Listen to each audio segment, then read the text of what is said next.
Hello everyone, I'm Elizabeth Shaw and this channel is all about the narcissistic personality disorder to give you more understanding of the people you might be dealing with in your life, what's happened to you, how to handle them if you can't go no contact, how to do no contact correctly, and most importantly, ways to recover from narcissistic abuse. Thank you very much to all the returning subscribers. I hope you're finding the videos valuable and turning your life around into a much happier, much more joyful life. If you are new to the channel and you find the information helpful, please do subscribe and hit the bell if you want notifications. Videos are released weekly. This video is about who you actually become with a narcissist and who you have to be around a narcissist, and that it's no way to live your life. There is a far better way to live your life, and how to get you back after narcissistic abuse.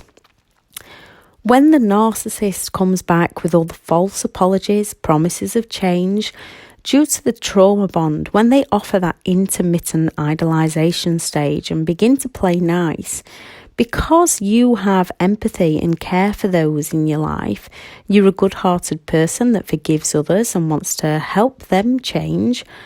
A lot of people take back a narcissist in the hope of the original dreams becoming a reality. It takes an average of 7 attempts to leave this kind of relationship, so some make it out in 1 or 2, some it takes a little while longer. We are all individuals. Because the narcissist rewrites history on you, lays all the blame on you, you question your reality, believing it was you, and give them another chance.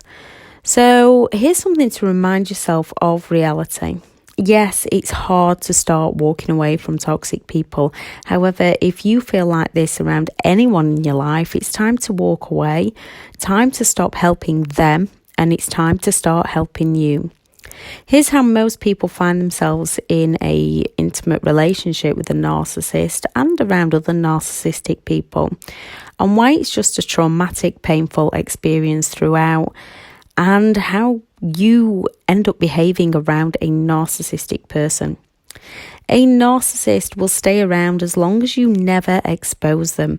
They will keep coming back weeks, months or years later while you let them, and it suits and meets a need of their own.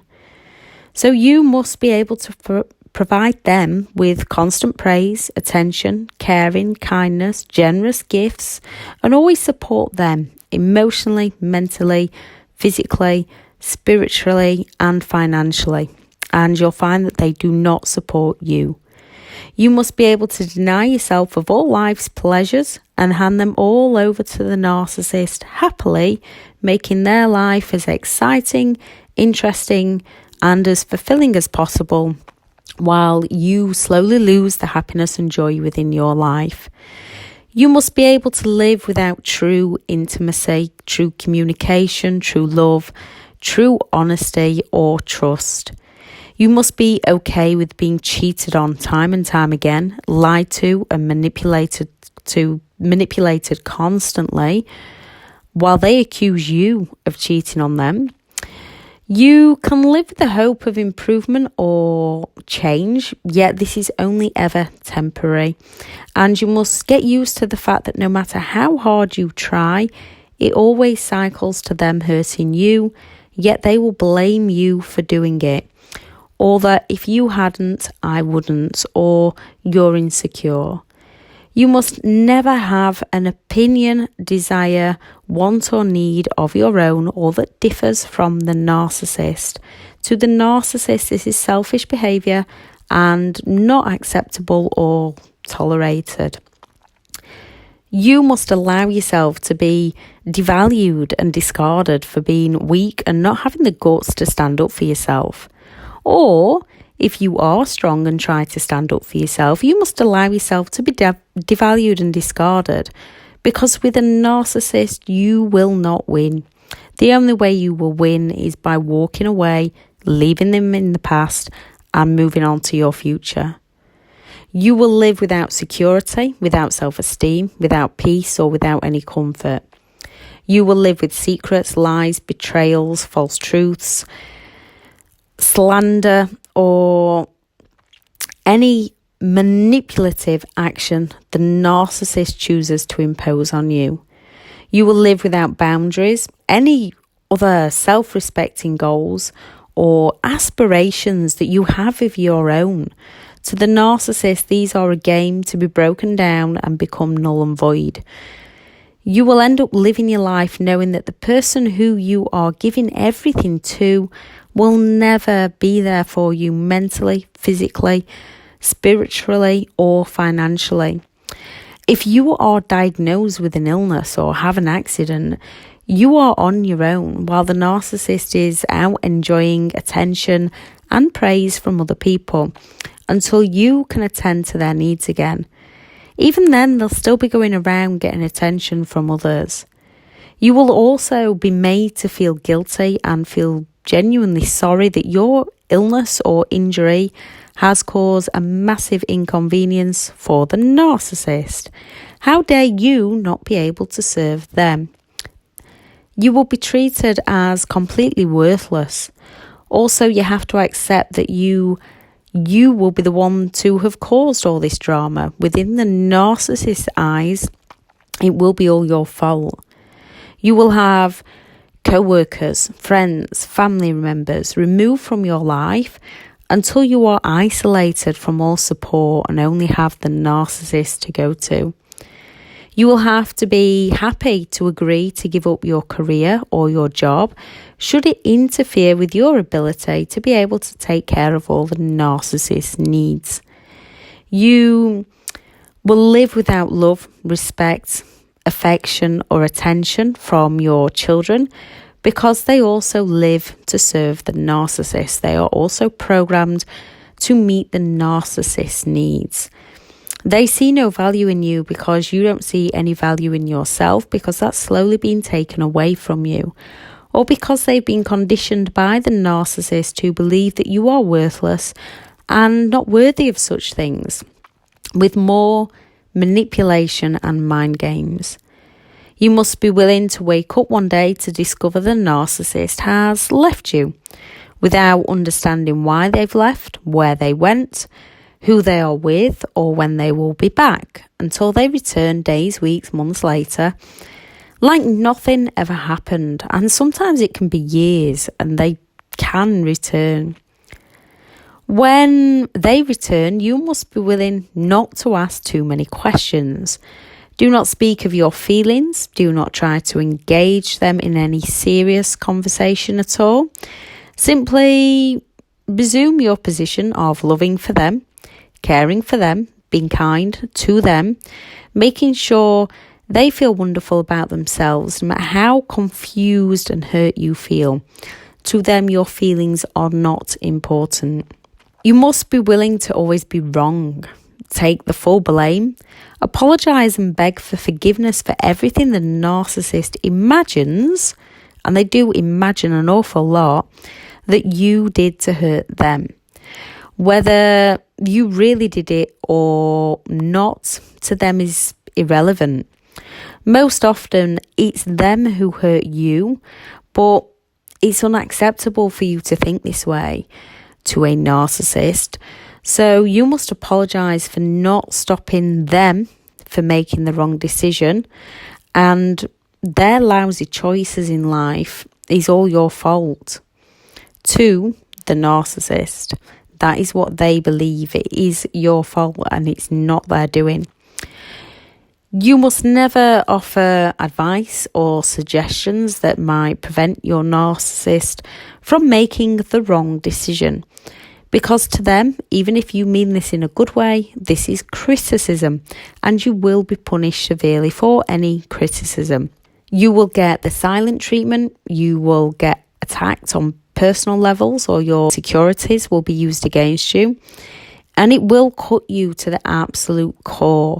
You will be belittled, called names, falsely accused of things that you may or may not have ever done. You must be willing when they come back to be perfect towards them in every way. If you fail, you will be punished. And you will need to apologise and apologise again. Beg them for forgiveness, beg them for mercy, for everything that they actually did to you. Accept full responsibility for their actions and yours. Beg to be forgiven for everything that they've done. There are no exceptions. You must always take 100% of the responsibility for how they feel. Do not cry in front of them. Do not show any sadness.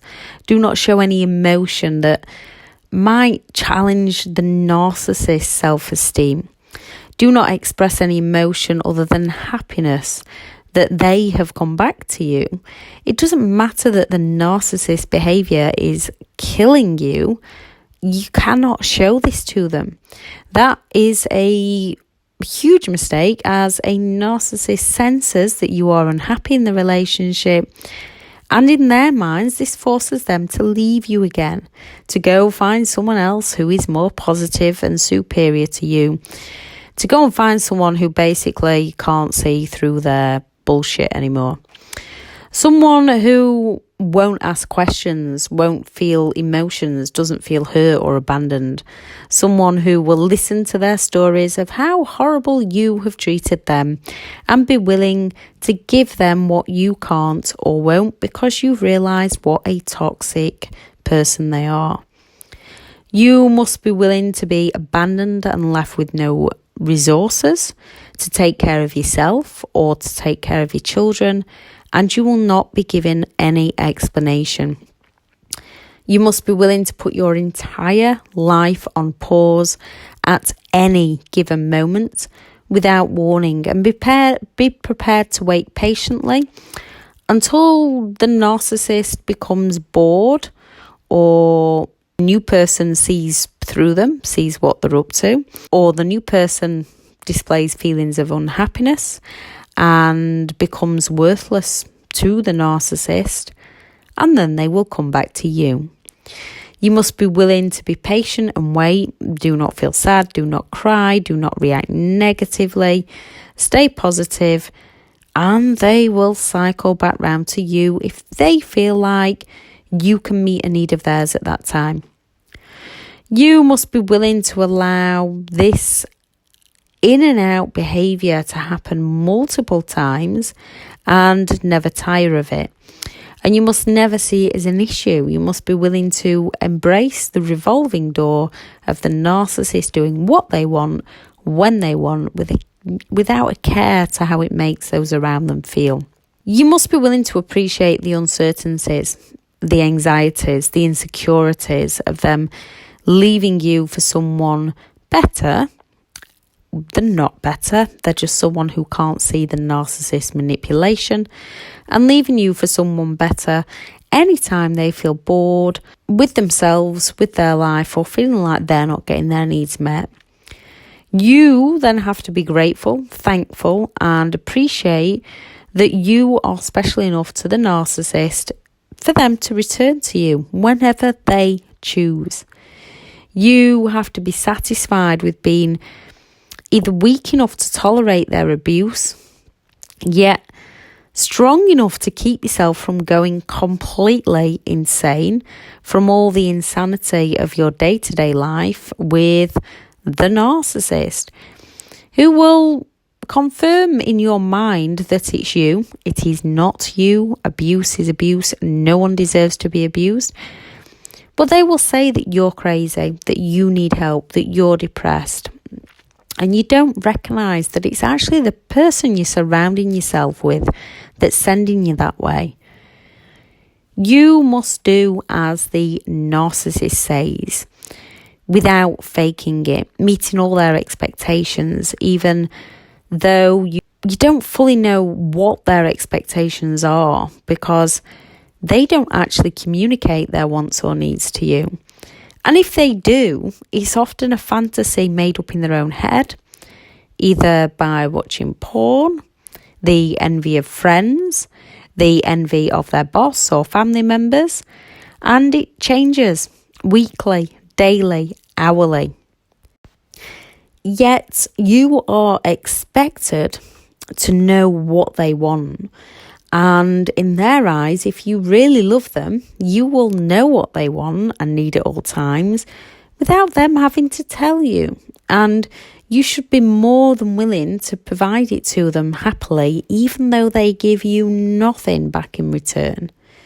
You will need to be willing to live every day of your life with the truth that the person who you love so unconditionally, so intensely, is not capable of loving you, respecting you, or caring for you at all. Not even with all their expectations being met, no matter what you do with a narcissist, as they haven't got that internal happiness. They're always looking for external happiness. To be genuinely, truly happy, you have to find that happiness within. You need to be willing to accept the fact that the harder you try to please them, the more they will destroy you. You have to be willing to have your bank accounts emptied, loans taken out, your home and your cars repossessed, resulting in you sleeping on friends' sofas, on the streets, in accommodation from protective services, while they are most often sleeping in someone else's warm, comfortable bed, ready to do it all to them. You end up becoming a shell of a human being, void of any feelings, emotions, loss of self-identity. Happiness and joy is just slowly removed from your life. Any wants or desires you have are completely removed, and you end up denying yourself of basic human needs. When you get out, you will be smeared to all those around you, and they will tell those around you everything they did to you, you did to them. When they see you truly happy again, most of them will come back just to try and destroy you all over again. It's not easy breaking free from a relationship with a narcissist. However, it is possible. Retraining your subconscious, how your subconscious mind thinks, with your conscious will help you move on with your life. Half the time in your life, we are in a default mode, and after the narcissist, they might be in your head all the time. According to science, you have a default mode and a direct mode. The default mode is when you're on autopilot, going about your day-to-day business, doing what needs to be done, thoughts popping into your head, random thoughts, whether you want them or not, just popping into your head that have usually been conditioned into you either by yourself or by other people, those around you, over a long period of time. The direct mode is when you consciously think about something on purpose, make yourself get up and do something. Resetting your mindset is a process. And because of those limiting beliefs and negative thoughts that have been built upon over a prolonged period of time around a narcissist, you will have been running on a negative default mode. They have coded your brain over a long period, and if you don't reprogram it, you often hit repeat. Just because someone in your past trained you to think this way, or they did so many bad things to you, your mind is now trained to always assume and predict the worst. It doesn't mean you have to spend your rest of your life this way. If you need extra help, there is therapists. Just make sure you get ones that understand NPD so that they can help you. There is EMDR treatment. There is so many treatments out there available to overcome narcissistic abuse. If you need extra support, just find the one that suits you. The same as listening to YouTube videos, reading articles. Find the ones that resonate with you, that help you. And sometimes you can hear something one day and it just doesn't feel right. And another day, you get those light bulb moments and you can pick it up and start working on it.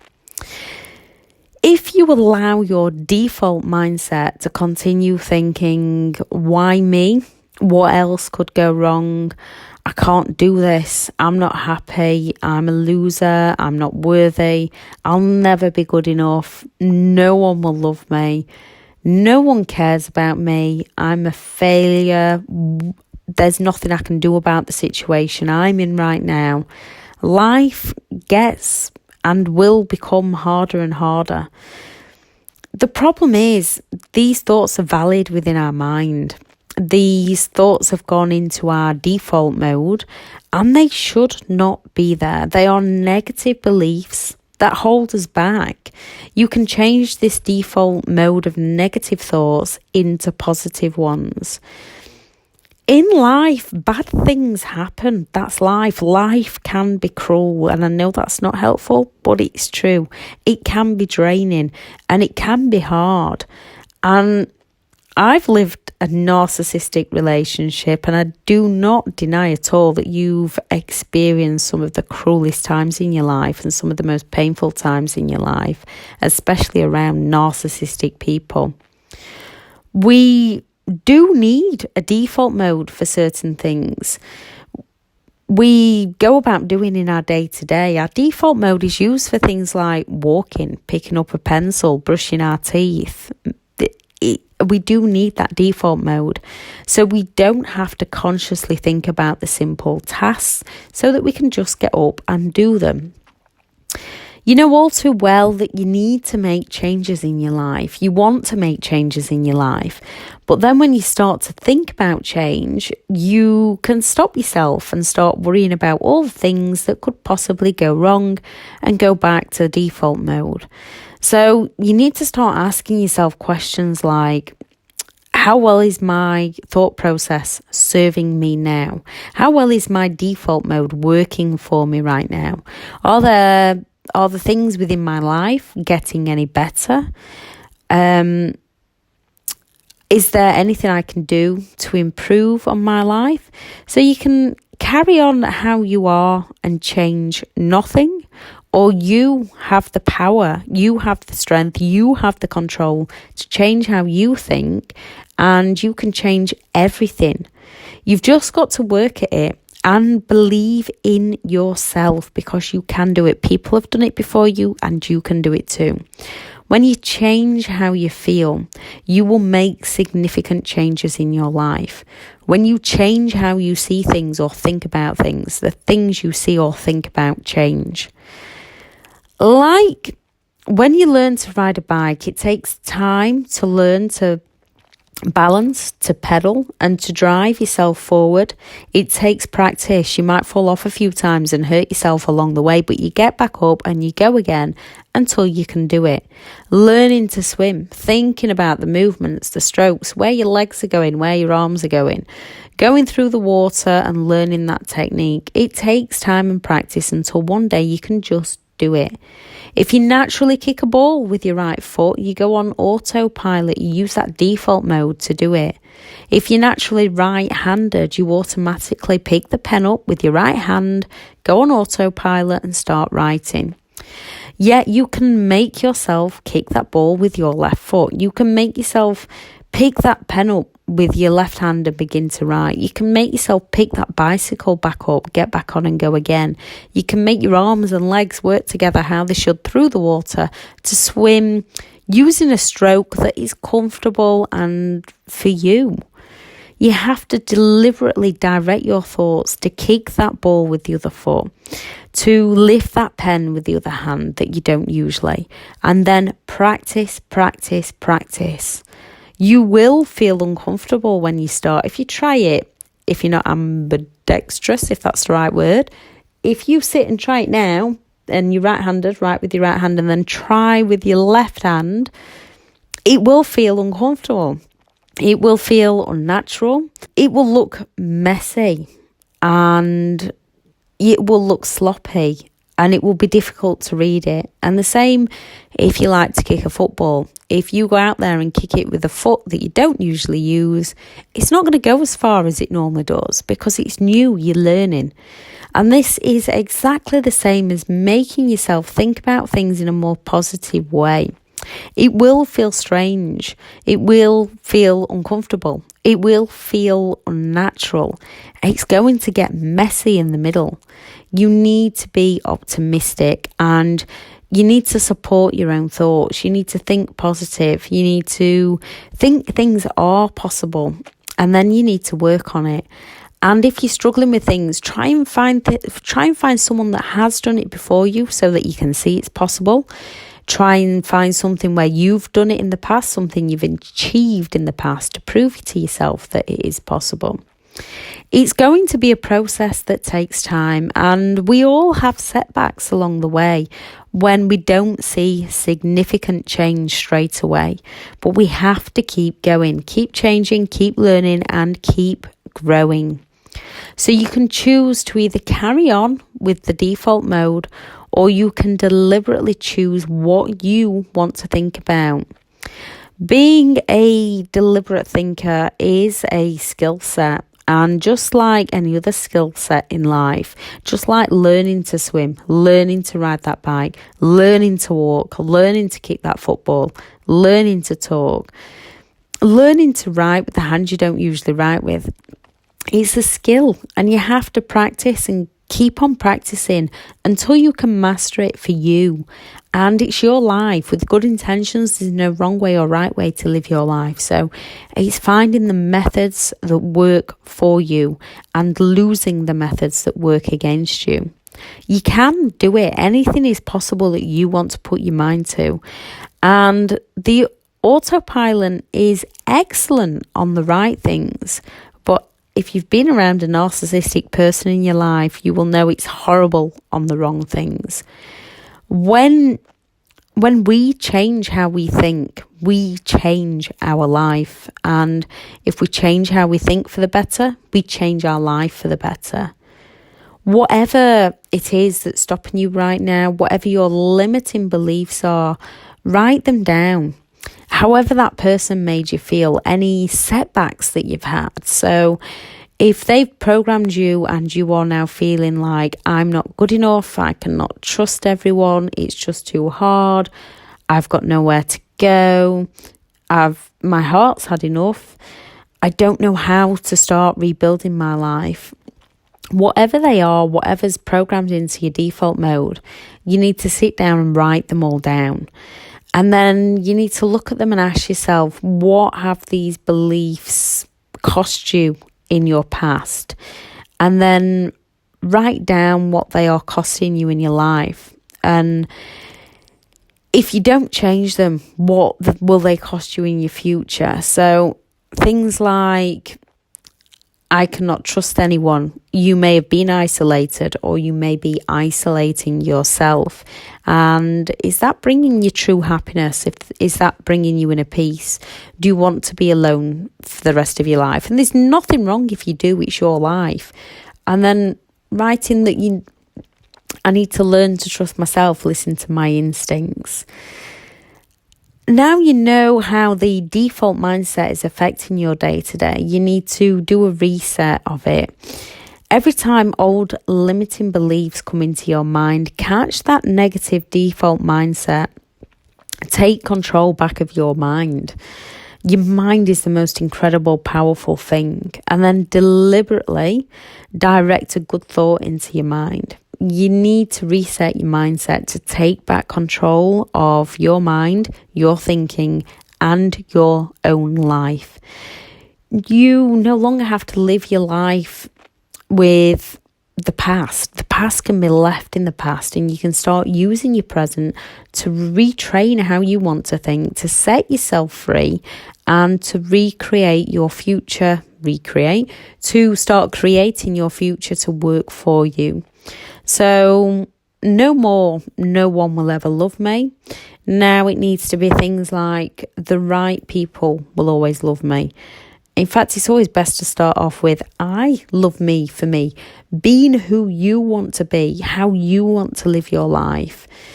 You've got a good heart. As long as your heart's in the right place, you can't really do any wrong. We all make mistakes. It's a part of life. It's how we learn. No more, I don't even know where to start. Now I'm going to take small daily steps each and every day, slowly but surely turning my life around. I'm going to find where to start. I will find where I need to start, and then I need to start here, and then actioning it and doing it. And you'll pick up that momentum. No more, I'm not good enough. Everybody is good enough.